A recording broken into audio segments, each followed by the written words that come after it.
So here it is, the new Low Rider ST. Now for me, this would have to be one of my favourites in the HD lineup, especially the latest 2025 model. First up, you'll notice all that gleaming chrome, which is a great addition this year, because as we all know, since its introduction in 2022, the Low Rider ST has only been available with the blacked out trim. But for me, it's the chrome that looks the goods. The blacked out trim is still available this year, but you've also got the option of chrome as well, which is the one we're testing. And you'll also notice that it now features a 2-in-1 exhaust, which I think looks much better. And wait till we check out the new 117 cubic inch high output motor. But before I delve any further into the review, let's take a brief history lesson of the Low Rider, which first became a success when it was introduced back in 1977 as the FXS Low Rider and featured alloy wheels, a twin disc front brake, and a low seat height, hence the name Low Rider. Then back in 2016, we saw the Low Rider S, which was introduced as part of the S series,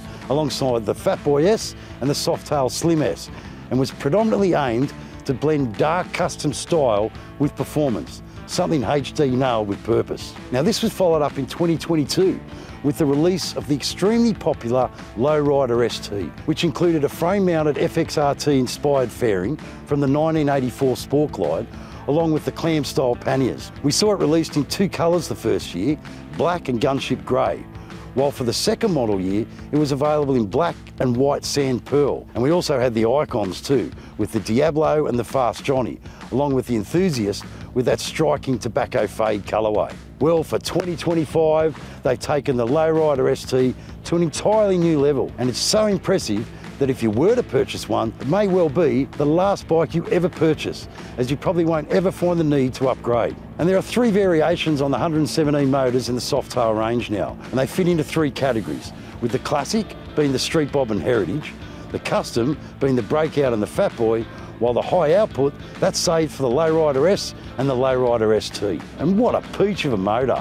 Each engine has been tuned slightly different to produce various performance figures, with the Low Riders at the top of the tree with the high output 117 cubic inch motor, which has been tuned for increased acceleration and performance, offering the most horses and torque than any of the other 117 cubic inch motors. The engine's redline is also pushed higher to 5,900 RPM. You'll also notice the stronger mid-range performance, which isn't lost at the top end either, offering grunt right through the entire power curve. But probably the best feature is the race-inspired air intake, which allows more air to flow through a larger throttle body and gives the motor that distinctive growl when you twist the throttle. Now it'd sound even better once you swap out the stock pipes for some slip-ons too, which is perfect for someone that wants a throaty exhaust note but don't want to mess with tuning or go for the full header system. And you'd have to agree that it looks much better now with a 2-in-1 exhaust, something HD probably should have done a while ago. Now all the Softails now feature ride modes too,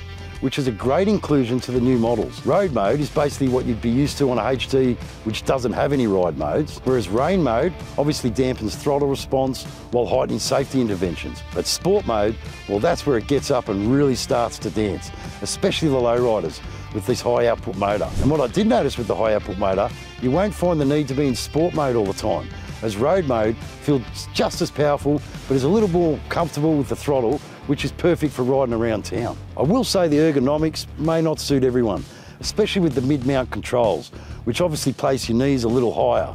But once you jump on it, you'll notice that the rider's triangle is still quite comfortable, especially with an easy reach to those club-style bars. But bear in mind, like always, there's a great range of accessories available.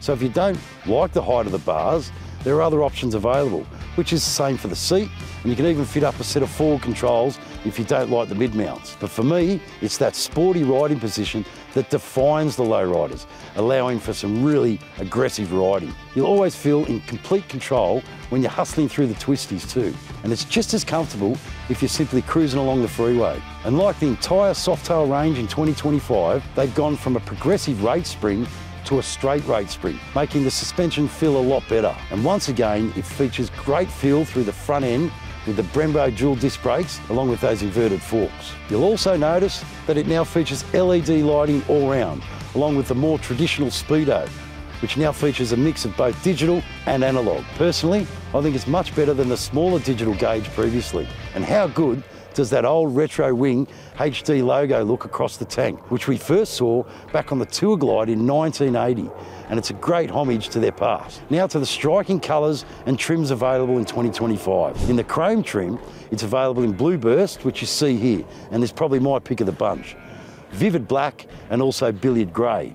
While in the blacked out trim, it's available in Billiard Grey, Vivid Black, Brilliant Red, Iron Horse Metallic and Midnight Firestorm. As you can see, there's more than enough variety to satisfy quite a few riders. And it really is the perfect Harley-Davidson for those wanting to upgrade from maybe a Sportster or a Street Bob and don't want to step over to the touring chassis. Now personally, I own an old Softail Juice, which I love to bits. But if I was in the market for a new Softail, this would be the one I'd buy. Sure, if you're after the iconic styling of the Fat Boy or the Breakout, that's the way you're going to be leaning.